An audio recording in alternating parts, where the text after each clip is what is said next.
I'm going to do a switcheroo on y'all today, but we won't talk about that yet. All right, there we go. Screen is shared. Some housekeeping items before we get started. I do have the chat box open, so feel free to throw any questions that you might have in the chat box. You can also unmute yourself and interrupt me. You can raise your little Zoomy hand, and you can interact with me via Zoom with thumbs up. I don't know what else, smiley faces. There's all sorts of fun things on there. So today on the schedule, we have working with buyers. And then next week, we have the buyer presentation, which makes our working with buyers really short if we don't talk about lead generation. So since we skipped lead generation, I don't remember if it was last week or the week before. It was so long ago when my power went out. We are going to dive a little bit into lead generation this morning. So we're going to start there and then jump into buyers. I'm going to take you over the working with buyers up until the buyer presentation, and then we'll pick that up next week. So lead generating, that's how we get to work with buyers. We have to generate new leads. Some of this I'm just going to skip over because I'm not going to do the full class. But the philosophy of lead generation, you got to feed your database, right? We should have 5 legs of lead generation. That's how we find those buyers. We'll talk about those here in a second. We want to move them from captured to connected, and then we're just going to repeat that cycle. So feed the beast. We have to be constantly feeding your database. And you're like, Amy, what is a database? I don't even have a database. Or, well, I know it's there. I know we have one, but I don't actually put anybody in there. Okay, let's start there. So before we work with buyers, we need to put people into our database. And then once we have everybody that's in our phone should be in your database. And then what's going to happen is we should go to our social media and put all those people into our database. And then all those people that we meet at open houses, that call us on sign calls, that whatever it might be, all those people should be added to your database. And we need to be constantly working to add those people in there so that we have buyers to work with. Your goal should be to add 3 to 10 people, potential buyers or sellers, to your database every day, or 15 to 50 people per week. And if you're like, Amy, that's a big span, 3 to 10 per day or 15 to 50 per week. You're right, it is. And if you're like, hey, I'm happy with like 5, 6 transactions a year, then stick with the 15 a week. And if you're like, wow, I'd like 10, 20 transactions a year, then you probably need to be adding closer to 50 people per week. And it's not enough to just add them to our database. We have to work them as well. But your contact, to be valid, should have a name, it should have an email, and it should have a phone number.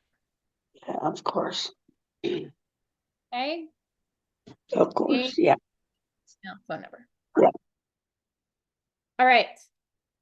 5 legs of lead gen. You will hear me talk about this over and over and over again. You should have 5 methods of ways that you're generating new leads for your database. The first way that you should be generating new leads is from your existing database. So from your sphere of influence, those people who already know you, love you, and trust you, those should be in your database. We should be making regular contact with those people. We'll talk about that here in a minute.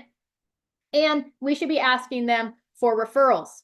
Okay. The second way that we're going to generate leads that you don't have the option, sorry, it's just what it is we're going to generate leads from listings. Okay. So every listing that you have should generate more leads for your database, potential buyers or potential sellers. That's why we talk about door knocking around our listings. That's why we hold open houses at our listings. That's why we put a sign in the yard of our listings, is so that we can generate leads from those listings. We should have social media posts around those listings, right? We should be generating more leads. My goal with every single listing is to generate at least 3 new leads per listing. So kind of set a goal and make it happen. Okay, so those are the first 2 lead generation methods. The third, 4th, and 5th, this is how my whole morning's been going, is going to be your choice. There's no wrong or right answer to that. You could be like, I love open houses. Like Lori might be, open houses are my jam. Every weekend, I want to do open houses. Where Anastasia may be like, forget the open houses. I want to go door knock, or I like to lead generate on social media. So there's no wrong or right answer. We're just going to pick 3 additional methods. Here's some up there. We talked about social media, expired listings, for sale by owners, YouTube, events, open houses, business to business, direct mail, right? Networking groups, a farm, cold calling. Be careful with that. Cold calling, make sure you abide by the no call registry thing. I can't think what it's called right now, but there's an official name for it. Sponsorships, seminars, right? There's so many options. If you're like, Amy, how do I get more information on lead generation? If you go to my YouTube channel, I'm sure Abby will throw it in the chat box, the link for that. You can subscribe. But I did like a whole 12-day series on lead generating, okay, where we dove into different types of lead generation and how to go about doing that. So that might help you. But there's so many ways. You're going to pick 3. Once you pick 3 more options, okay, so we have database, leads from listings, and then you're going to pick 3 other options. We're going to work on all of them at the same time, but we're really going to dive into first your database. So we're going to work our database first. Once we've kind of got a system and process in place for that, then we're going to make sure we have a system and process in place for leads from listings. And then once we have that system and process and we're running both our database and leads from listings, then we're going to move on to really focusing on lead gen method number 3, which might be, let's just say, open houses, right? Now we're going to perfect our systems and processes around open houses to make those a lead generation machine before we spend a lot of time on number 4 and number 5. 4 might be social media. So once we've perfected open houses, now we can move on to really focusing, creating systems and processes around lead generation. And then once we've mastered that, we're going to move on to number 5 so that we'll be rolling them all at the same time. Why do we have 5 methods of lead generation that we're working on at all times? Because at some point you might decide open houses are no longer my jam. I'm not enjoying them. I'm dreading them. I'm hating this. It's not bringing the return that I thought it would bring. I am done doing open houses. Well, that's why we already have 4 and 5 working. Then we can say, hey, open houses are going to be replaced with something else, and I'm going to move on to social media, right? So we have the ability to do that if it's not creating the return on investment that we are hoping for. We want to, like I said, create systems and processes around that, and we need to be consistent, okay? Consistency is key. Once we've captured new leads, let's say somebody calls us off a sign call or somebody walks into our open house, we're going to consider that person captured. We have their information. They may not answer their phone when we call. They may not respond to a text message. It's kind of like a zoo animal. We've captured the animal. It's there on display. We can reach out to them, but we're not sure they'll actually respond positively to us. That's captured. Our goal is to move those people to connected. And once somebody is connected, that means that, hey, they would recognize our name if it popped up on our phone. They're going to respond to our text message at some point. They're probably going to answer a phone call or at least shoot us over a text message back. They're not going to dread us when they see us. That would be connected. We're going to use systematic connections to move them through our funnels. So once we've got potential buyers that have passed through our open house, we're going to put those people into our database. And I like to start with what's called a 5x5.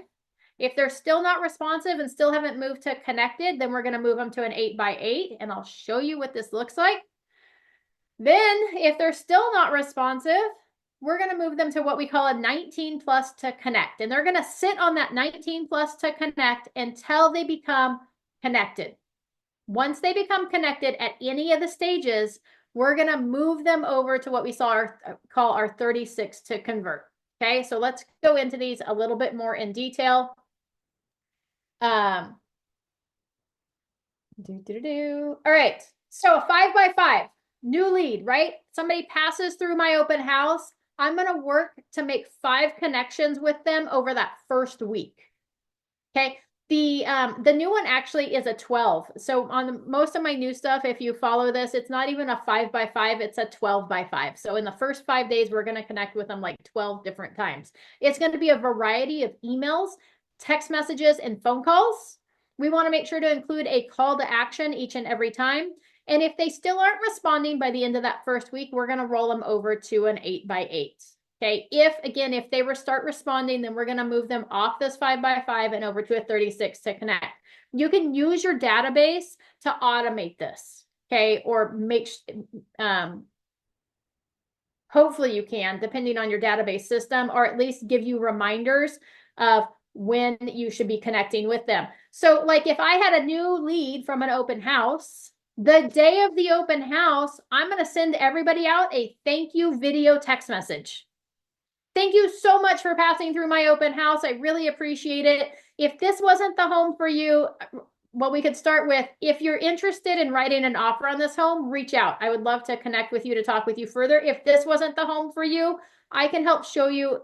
We can connect or reach out to me with what it is that you're looking for, right? And I will send you over some properties that match your criteria, right? So we could do something like that. Video text message. We want to make it broad because I just want to record it once and then send it out to all 20 people that pass through my open house. And I recommend doing it on a key feature of the home that you were holding open. Whether it's the really ugly fireplace or the really amazing backyard, whatever that key feature is that stood out in that home, do it in front of that so that people make that connection of, oh yeah, I remember walking through that house and I remember having the conversations with her. Okay. That would be like my first on day one. And then the next day, I'm probably going to set them up for a property search in the MLS or my CRM, whichever you're using. And then I'm going to shoot them over a text message. So they're going to get an email from me because I set them up on the search. They're also going to get a text message from me saying, hey, I set you up on a property search. I wasn't exactly sure what you're looking for, but based on our conversation during the open house yesterday, I know that you were looking for a 3-bedroom home in Vacaville. So I capped it at like 600,000 because that's kind of the price range of the home that I was holding open. If you want me to make any changes to that, broaden the search to other cities, change the price range, adjust the bedroom count, reach out and let me know. I can make changes to that for you. But you should have gotten an email with all the listings that match that criteria. Right? So now I'm alerting them, right? So we're just going to continue on every day, kind of trying to make that contact, trying to get them to start responding. If they still don't respond, again, we're going to move them over to the 8x8, which is now we're going to connect with them on a weekly basis over the next 8 weeks or the next 2 months. Every week, they're going to hear from us a variety of emails, text messages, and phone calls. Again, make sure you're including a call to action. And if they still aren't responsive, we're never going to give up on somebody. We're just going to move them over to what we call our 19 to connect. And if they start responding, again, we're going to bump them over to the 36 plus to convert. So the 19 to connect is going to be, now we're only, instead of thinking weekly or daily, now we're moving to, hey, over the course of the year, we're going to connect with these people at least 19 times. They're going to get 4 phone calls from us once per quarter. They're going to get 12 emails from us once per month.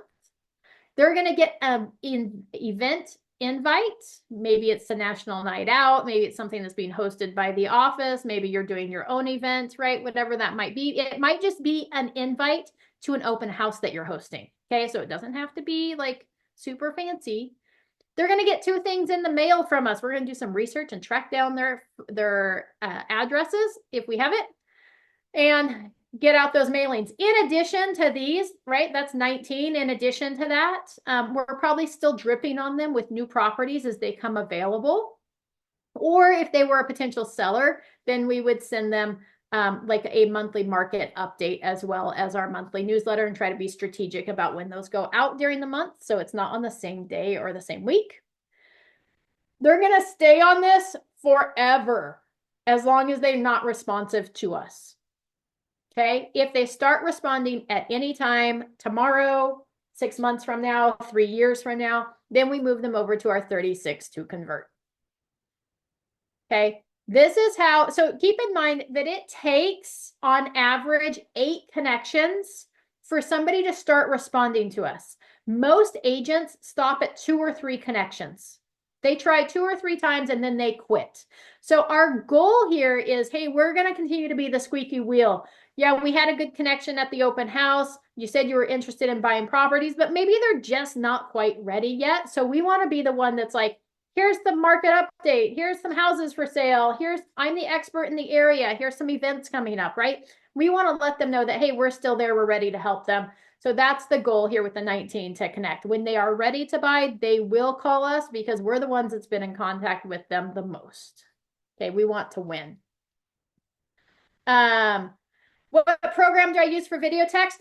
Gloria, I just use my phone. So I just pull up my phone. You can actually record a video on the phone or whatever there and then shoot it on out. So I just use my camera app there on my phone and then send that out. I don't worry about editing it. I don't worry about the light being perfect. I don't worry about me looking fabulous and amazing, right? The video text going out, like not perfect is better than one not going out at all.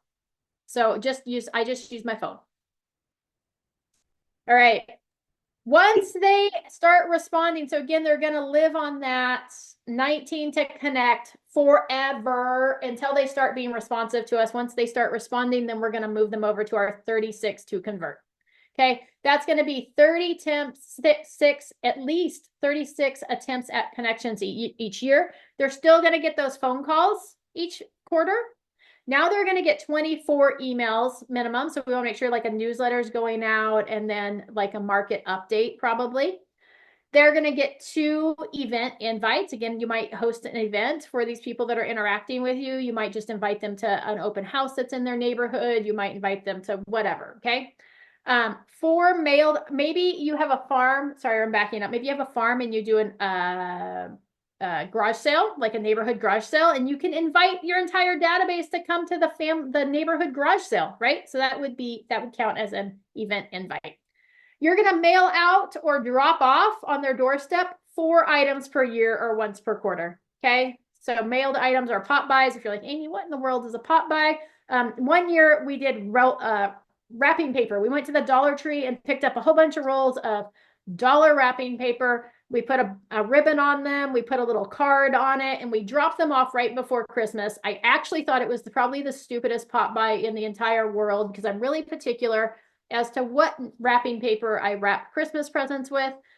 And I was amazed at how well it was received as I would show up on people's doorstep. I did procrastinate just a little bit. So it was kind of like the week before Christmas. And people were like, oh my gosh, you just saved me a trip to the store. Thank you so much. I just needed a little bit more wrapping paper or I was one short. So something like that, something fun. You can make it seasonally appropriate. Maybe if you're doing a pop by in September, it could be like pencils tied together. And if you need ideas of like cute little sayings or cards, go on Etsy. Go on Pinterest and search realtor pop buys, and there's a whole plethora of options for you, so you don't have to come up with this stuff on your own. So do those 4 items, and then send out at least 2 cards. Okay, the other mailed items might be cards too. You want to send out probably a birthday card and a home anniversary card. There's 2 cards. And then I would pick 2 other holidays. Personally, me, if I'm like 4 mailed items or pop buys, I'm probably going to end up sending out 4 cards.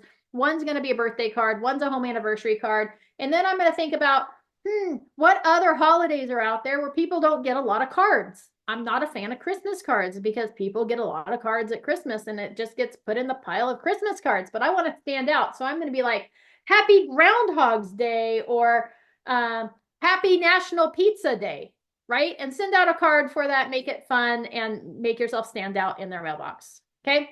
So that's your 36 to convert. So that's lead generation in a nutshell. We want to be constantly feeding our database with leads so that we have buyers to work with. Okay, I'm not going to go. I'm just making sure I covered all of this that I wanted to cover. Okay, we're going to hop back over now to the working with buyers, which is what we were supposed to be doing today. But I thought it was important to touch on that lead generation. Again, if you want more in-depth training on different lead generation methods, if you go to my YouTube channel, I've got the 12 days of lead gen on there. I also last year did 12 days of systems and processes to drive your business forward. So there's that series as well, which also had a bunch of different lead generation options in it. So there's lots of information you can find on different types and how to execute it and create systems and processes around it. Because that's my whole thing, is create those systems and processes so that you can systematically execute your lead generation methods. For somebody, your lead generation method may be like, I go to Home Depot and I look for people doing projects and I strike up conversations with strangers inside a Home Depot, what they're doing. And then we talk to them about, instead of adding a room to their house, about getting a new house, right? So it doesn't matter what your lead gen method is, just create systems and processes around it. Then what's going to happen is we've got people adding to our database on a regular basis. We're constantly adding people. We're working them through the 5x5 or the 12x5, the 8x8, the 19 to connect. And then all of a sudden, that person that we thought fell off the face of the earth and we've never heard from in 3 years and 2 months, all of a sudden they're like, hey, Amy, so we met at an open house a long time ago and we weren't quite ready to buy then. But we've finally decided that now's the time to buy a house, and you've been so consistent with connecting with us, Cynthia's Properties. We found one that we want to go take a peek at, and you're going to be like, yes, I have won the day. Okay, that happens. It really does. I promise. So then we're going to be working with buyers. Okay, so in our buyer lesson today, we're going to talk about the steps in the buyer process, buyer qualification, and the consultation. We're not going to talk today about the art of showing homes because we'll dig more into that during a future lesson. Okay. So again, attracting buyers, lead generation, your circle of influence, mailers, social media, networking, door knocking, circle prospecting, referrals, open houses, internet farm. There's 57 other ways to do it as well as far as lead generating specifically for buyers. I highly recommend that you focus on lead generation for sellers. The buyers will magically appear through that. But again, we want to be listing focused so that we can drive additional leads from our listings, those leads from listings. So pick your lead generation methods. If you're not sure like what you enjoy or what might be fun, talk to a few agents in the office and be like, hey, can I shadow you during an open house? Hey, can I shadow you during your working your farm? Can I see what you're doing on social media? It seems like you're really good on social media. Can I see what you're doing? Are you good at are you getting like quality leads? What are you doing, right? Talk to the other agents. What do you do for lead generation? Where does most of your business come from? What do you do, right? So ask those questions, ask to shadow them if they do something that you think you would enjoy doing, and just feel out different areas. You don't got to commit to outside of working your database and those leads from listings, those additional 3 lead gen methods. You don't have to like, okay, today I'm making a commitment. These are going to be the ones. Like spend some time checking it out. Connect with other agents. There's like 100 different realtor groups on like Facebook. So you could go to the realtor referral network, you know, whatever it is, and say, hey, is anybody successful using a farm for lead generation or using social media for lead generation? I'd like to connect with you. Can we schedule a time for a phone call, right? So totally okay to do that. All right. This slide's going to be really hard for you guys to see, probably. It's hard on my side. I apologize for that. The quality's poor. It could just be my screen is poor. Who knows? But anyways, when we have a buyer that raises their hand and says, we're ready to buy a house, right? We want to take them through the process of which the first 2 happen before the agreement is signed. Well, technically just the first 1 happens before the agreement is signed. Then we need to make sure that we have that consultation with them. We get that buyer agreement signed. Remember, it's I don't think it's maybe illegal. I don't think that's the right word because I don't think it's technically a law, but it was part of our NAR settlement that you can't show properties without the buyer signing their buyer representation agreement, the BRBC or the PSRA. Okay, I'm glad you brought that up. Did you see the thing that, who was it posted on the Slack channel? That card that agent was, that they gave to their client, I guess, to hand to the people at the open house? Yes, so I have not seen that on the Slack channel, but I do recommend that on a regular basis, that you should have cards made that you can hand to clients that say, I'm working with Anastasia Minor, so that way when they show up at the open house, they have something that proves that they're working with an agent. So, but do they still have to sign in at that open house, or is that card sufficient? No, so if their agent is not accompanying them at the open house, they should have to still sign in at the open house, stating that they understand that you're not representing them. Okay. Yep. That is the point of that, because technically you're showing them the property because you're hosting the open house. Their agent is not present. They would still need to sign their name. They can put their agent's name and phone number down there. They don't have to put their name and phone number, but they do need to put their name and sign that they know that they're agreeing that Anastasia is not representing me in a buyer capacity. Okay. Yep. Thank you. Absolutely. All right. Right. So, buyer rep agreement needs to happen at the buyer consultation. Most of everything else in the buyer process happens once that buyer agreement is signed, and we've had that for them. But step number 1 buyer qualification is what we're talking about today. So we've lead generated up to this point. Now we've got a buyer that's like, I want to do something. Okay. They have the buyer questionnaire that you can use, but personally, I would probably send out the homework assignment to my buyer with the BFI, the buyer financial information page, and the BIPP, I think is the other one, which is the buyer information and property preferences. And I would ask them to fill those out ahead of time, or on the phone with them, I'm going to walk them through those forms, not necessarily sound like an order taker, like I'm just reading it off the form, but I'm going to ask them the questions on those forms.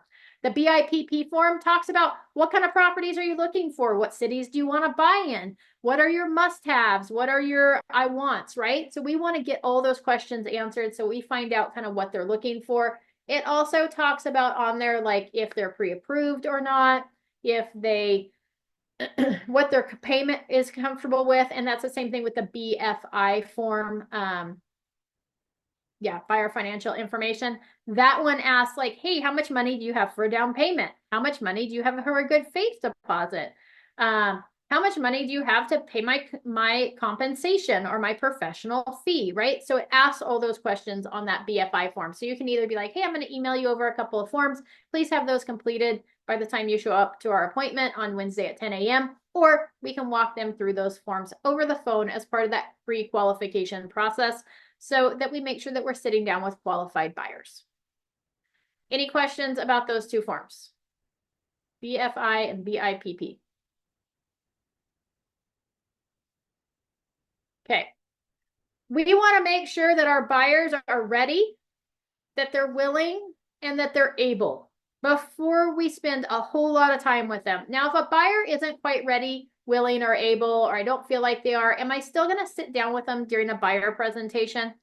Probably so, especially if there's somebody that came up, they're like a cold lead that I met at an open house. They were a sign call. I met them at Home Depot because I want to continue to build that rapport with them, even if I know that it's probably going to work out that they're not quite ready to buy yet. They will at some point. And if I build the rapport with it, they'll more than likely use me. So for ready, we want to know, like, are all parties strongly motivated, right? Do they have children? How long have they been looking for homes? Have they outgrown their current residence, right? Are they ready to buy a home? Have they talked with a lender yet? Do they have money saved up for a down payment or closing costs, right? All those things. Are they ready? Able. Can they make the move now, right? Are they renting someplace and their lease isn't up until February 1st? And they're going to be strapped to handle 2 payments. They can't get out of their lease, right? Do they have a home that they need to sell before they can purchase another home or as part of that transaction, right? So are they able to move? So are they ready? That's like ready would be like kind of mentally, right? Able would be like, hey, physically, like do the pieces fit? And are they willing, right?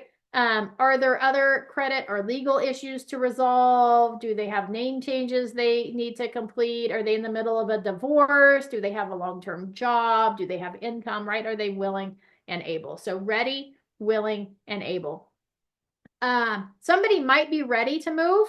They're like, man, we're just totally outgrowing our house. But when you go to the willing, it's kind of like, well, yeah, I mean, we're ready, we're outgrowing, but man, I hate to see my payment go up. Like I can only afford a payment of $1,500. That's what our payment is currently. And although I'm so ready to move, I'm not sure I'm willing to compromise on payment, right? So they might be ready, they might be able, but they might not be willing. So we want to make sure they're ready, willing, and able before we put them in a car and we go show properties, or we tag along with them in a caravan style and go see properties. Okay.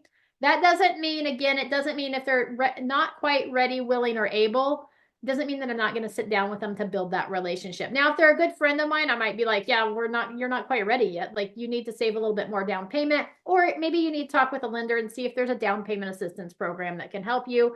Or have you thought about if we spend all of your money to buy a house, and then in month 1, something happens and something breaks, are you going to have enough funds in your account to fix that item, or do we need to just make sure that we have a little bit more reserves first, right? So we may want to ask those type of questions. Ready, willing, and able. We want to know who we're sitting down with. We want to make sure that buyers know that before we go and see properties, they need to be pre-approved. So oftentimes, if I've got somebody and through the conversation over the phone booking that buyer consultation appointment, I've got a pretty good idea that they believe that they are ready, willing, and able. Then what I'm going to do is, hey, before we sit down, why don't you give a lender a call? Then they can walk you through the different types of programs that you would qualify for. And if you qualify for any of our down payment assistance programs or anything special, our LEO programs, right? Whatever that might be, they're also going to walk you through what that payment's going to look like. They're going to tell you what the max purchase price is that you can qualify for. And keep in mind, buyer, that oftentimes what the lender says that you can buy and what you're going to be comfortable with payment wise are two completely different things. So they're going to say that you're pre-qualified for an amount. Ask them what the full payment is on that, the full estimated payment. And if that payment's too high for you to be comfortable, have them back down the payment to what you're comfortable with and then tell you what that purchase price would be. Okay.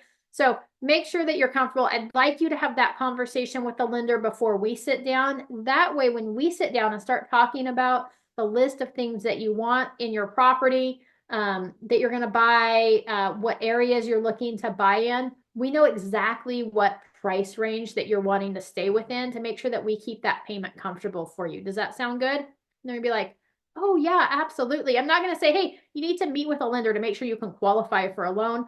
I'm probably not going to say that, but I am going to say, hey, they're going to talk about what programs would work best for you, what loan types, and also to make sure that we get a payment that's comfortable for you. Okay.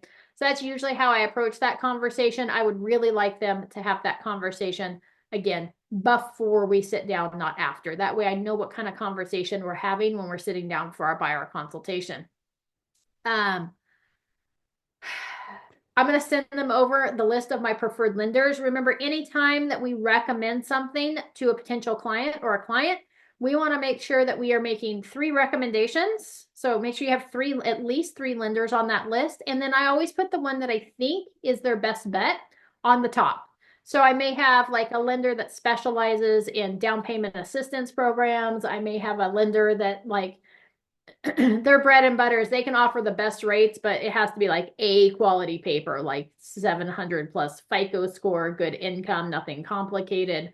I may have somebody that like specializes in rehab loans. So if I've got somebody that's like, man, I'd really like a fixer upper because I think I can get a better deal on it, then we might need somebody who's more well-versed in those rehab type loans that can get the financing done for them. So, and then I'm going to rearrange those lenders based on the situation. Let's see. I think that's all I've got there. Lender meeting first.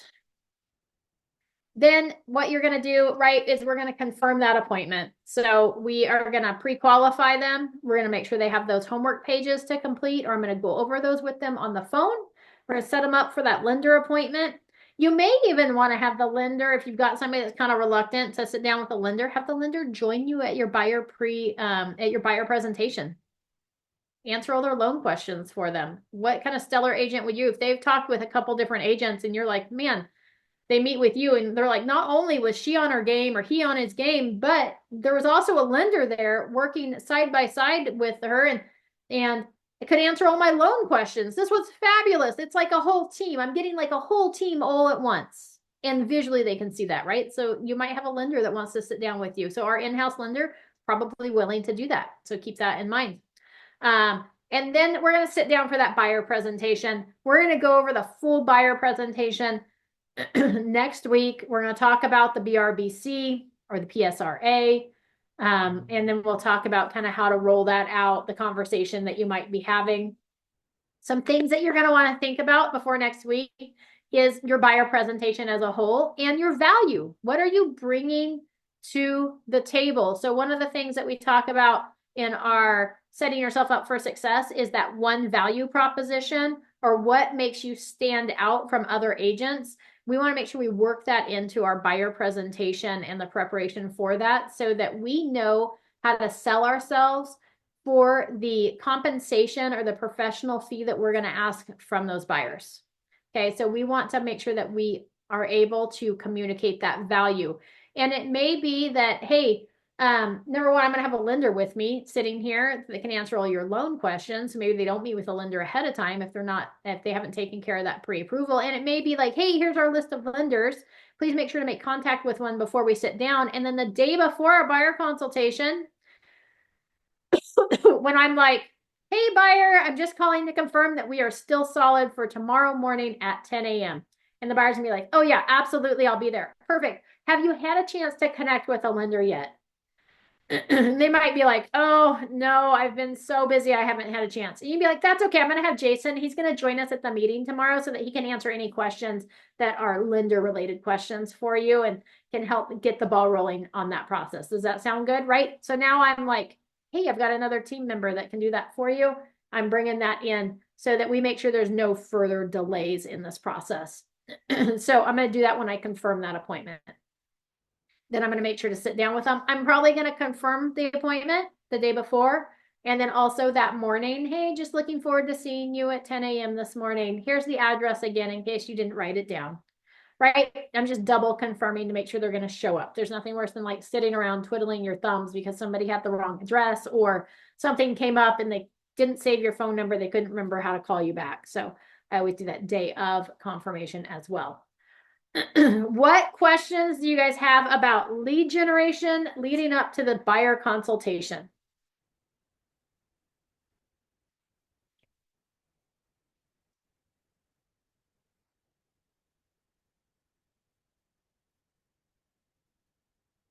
Anybody? Going once. Going twice. Nope, you're that good that we're all perfectly happy with what you've gone over. Fabulous. Next week, we have the buyer consultation. So we'll talk about, again, that. And then the week after that, we have the buyer contract to close. So we'll talk about what happens. Hopefully next week, we'll have enough time to talk buyer consultation. We'll also talk about showing properties, diving into that. And then the next week, we'll talk about, okay, well, we wrote an offer. Now we're in contract. How do we get from contract to close? So we'll talk about that. So it's kind of a 3-week buyer series. So that'll be the plan. We did do our business planning clinic. So we started that yesterday at 11 o'clock. That video will be up at some point here in the future. And so if you want to get caught up on that, we will not have business planning next week because there's the team meeting. So you have a week to get caught up on your homework as well as to watch the video. We talked about identifying your values and then creating your vision for 10 to 20 years out and then 3 years out. The next week, so not next week on Wednesday at 11, but the week after, we'll have part 2 of that series where we're talking about goal setting and the tactics to reach those goals. So make sure you mark that on your calendar. We'll be doing this business planning through the month of October on Wednesdays at 11. November, we'll come back into our forms training on Wednesdays at 11. So that's kind of what's on our calendar. Thank you for joining me today. I really appreciate it. If you guys have any questions or anything, don't hesitate to reach out. I have a question, but it's not related to this. All right. That's fine. Well, I don't know if you want it on the recording or not. Avi will edit it. I don't know if I want it either, but if not, Avi will edit it out. No, I'm doing a backup offer. Uh-huh. So on the RPA, I marked BU backup offer addendum, their backup position 1. Do I send it to the sellers for signature or is it just going to the buyers that sent the offer? She's also a realtor, the buyer that sent it. That sent the offer. So yeah, you're gonna check that little box. You're gonna fill out the buyer Backup addendum. Yeah, the backup buyer addendum or whatever it is. I think it's like BUA, but you're going to fill that out and then your sellers will sign the full offer with the box checked for backup offer. I actually think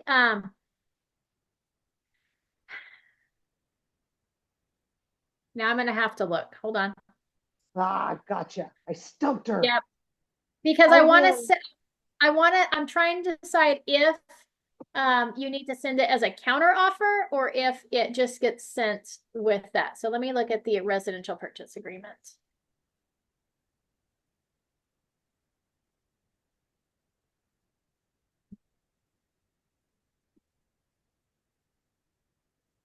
Because I marked 4B and also, You wouldn't want to mark 4B because it wasn't included with the original offer. oh, so I'm just gonna mark it below. Okay, got it. So we're gonna go down and look at the signature page by the seller's signature. See, this was a good question for everybody. We have buyer signature, we have seller. Okay, so under the acceptance section 34A, Correct. instead of I marking the marked box that for like a backup counter offer. Yep, we're gonna mark that backup offer addendum. Seller's gonna sign the offer stating the backup offer addendum, and then you're gonna include that backup offer addendum form as well. Okay. Yep. Easy peasy. Easy peasy. That's what I Easy thought, but I just peasy. wanted to verify. Easy peasy, lemon squeezy. All right, thank you. Perfect. You are welcome.